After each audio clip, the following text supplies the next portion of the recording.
Hello, welcome to the channel. Thank you so much for joining with me today. We're in the midst of studying the book of Hebrews in the Christian New Testament, and today we're in chapter 3. So let me read to you the first section of chapter 3. Jesus is superior to Moses. Therefore, holy brothers, sharing in a heavenly calling, reflect on Jesus, the apostle and high priest of our confession, who is faithful to the one who appointed him, just as Moses was faithful in all his house. But he, that is Jesus, is worthy of more glory than Moses, as the founder of the house has more honor than the house itself. Every house is founded by someone, but the founder of all is God. Moses was faithful in all his house as a servant to testify what would be spoken, but Christ was faithful as a son placed over his house. We are his house, if only we hold fast to our confidence and pride in our hope. So the house that he's speaking of are the people of God. And Moses was the prophet. He's called the greatest prophet in the Old Testament. He is the prophet for his people. He led them out of slavery as the spokesperson or prophet of God. And he received the law, the Old Testament instructions for the people, and shared it with God's people. He was the a founder of the Jews as a people as they came out of their bondage in Egypt. And it says that he was faithful. He was a faithful man. He served God his entire life, and if you read the books of Genesis and Exodus, you see the multiple miracles and amazing events that happened under the guidance of Moses. So Moses was a great prophet of God and faithful and a wonderful leader of God's people at that time.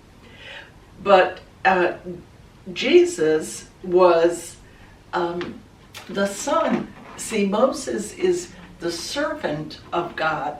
He is serving in the house of God as the prophet and leader.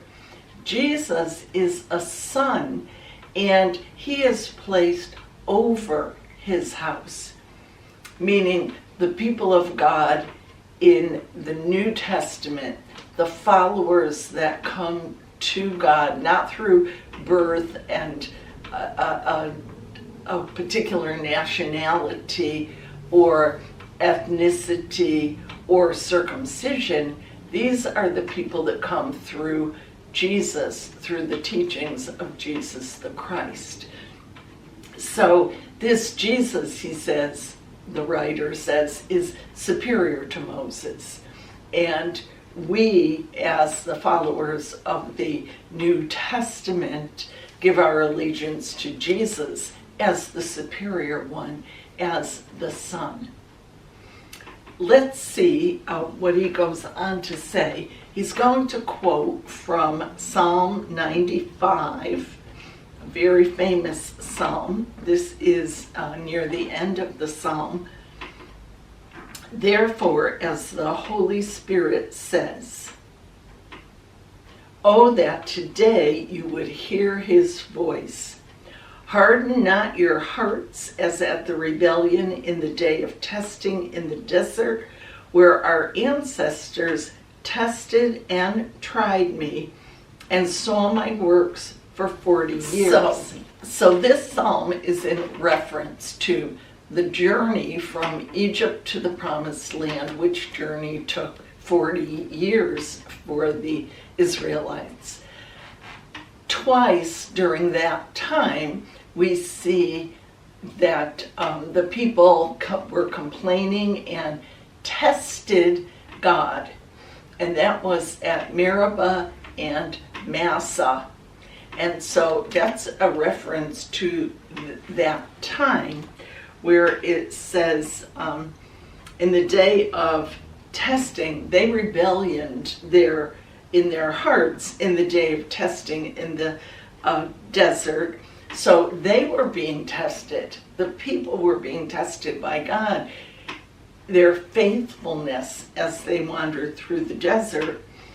But the ancestors, these Jewish people, tested and tried me and saw my works for 40 years. And because of this, I was provoked at that generation, and I said, they've always been of erring heart, and they do not know my ways. So I swore in my wrath, they shall not enter into my rest. So this is a warning saying, don't do what these people did. Don't test God. Don't try God. We want to enter into the rest of God. Now, what is this rest of God? Some people teach that it is salvation, that it is when you enter salvation, you've entered the rest of God. Or you'll get to heaven, and that is the rest of God when you enter heaven. I wonder if it isn't a simpler definition. When do we need rest? Well, we need it when we're overburdened, when we've carried too much burden, when we're tired out, when we're exhausted, when we can't go any farther. We just need to lay down our burden, to restore ourselves, to relax, to stop the work, and just rest. And this is implying, or stating clearly if you want, that there's a rest in God. Jesus even says that all you who are carrying heavy burdens, if you're heavy laden, come and I'll give you rest for your souls, because my burden is light. It's not a heavy burden.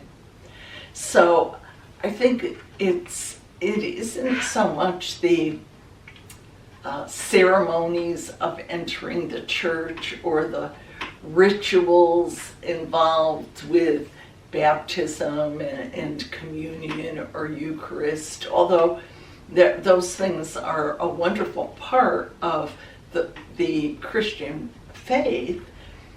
Rest is probably more primal, more fundamental. When we've carried the burdens of stress and illness and financial stress and physical stress and maintaining relationships that are often difficult to maintain, all the stressors of life, the burdens of folk and family, you get tired. And Jesus and God are saying, you can enter my rest by faith. If you're one of my people, my rest is for you. And so the writer is telling them, don't turn your back and miss this option, this ability to just rest in God, to lie in the shadow of his wings, to be refreshed by the Spirit of God. The primal sort of organic way of sensing God is resting, actually, physically, mentally, emotionally, and spiritually, trusting in God, lying down before God in rest. So let's see how he ends this chapter. Take care, brothers, that none of you may have an evil and ungrateful heart, so as to forsake the living God. Encourage yourselves daily while it is still today, so that none of you may grow hardened by the deceit of sin. We have become partners of Christ if only we hold the beginning of the reality firm until the end. For it is said, "Oh, that today you would hear his voice, harden not your hearts as at the rebellion." So again, referring back, hang in there. Encourage yourself while it's still today. The idea of reality, that reality is in God. Truth, life, love, peace, joy, understanding, intelligence, health, mercy, all are in God. That's reality. And you, as the image and likeness of God, we all were meant to live in that reality. And sometimes, when we first begin a faith walk, we see this, we understand that, wow, God is everything. But as time goes on, we get used to reading our scriptures and praying our prayers and going through our rituals and our ceremonies, and sometimes we lose the freshness of the reality, and we become bound up in symbolism and theology and works, good works, and symbolism, theology, good works, good thoughts, studying your scriptures, saying your prayers. It's all a wonderful part of Christianity, but the reality is awareness of the presence of God. God is the only real reality. Everything else is temporal. This body, my thoughts, my worries, my burdens, and yours, they're all going to go away someday. The permanent, the eternal, the reality of life is God and our relationship with him. So, who were those who rebelled when they heard? Who, or was it not all those who came out of Egypt under Moses? With whom was he provoked for 40 years? Was it not those who had sinned, whose corpses fell in the desert? And to whom did he swear that they would not enter into his rest, if not those who were disobedient? And we see that they could not enter for lack of faith. Remember, a major theme of this book is for the people to remain faithful, to hold on to the faith that they've assumed. These people in the wilderness, he's saying, they lost their faith, they fell away, they began to complain, and they were not blessed of God. They fell in the wilderness. And please, people, he's saying, don't make that same mistake.